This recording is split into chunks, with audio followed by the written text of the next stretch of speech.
I'm here today to inspect my gutter covers I put on a couple months ago.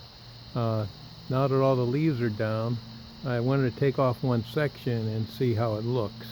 So let's see. As you can see right in here, I hope they're very clean and I'm very happy with it. All the way down, no leaves, no dirt, not much of anything. I got these 3-foot panels from one of the big box hardware stores.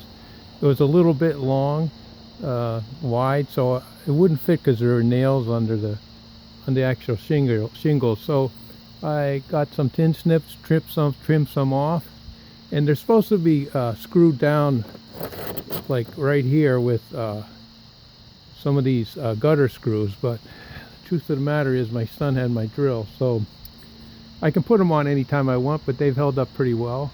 So all I did was I crimped both ends of the gutter, and then that way I got a snug fit on it, and they actually fit in pretty well. Plus the tension coming from under here, they don't seem like they're going to go anywhere. So actually I just slipped it in under here and was able to pull back this way. I'm going to need 2 hands with this. Hang on.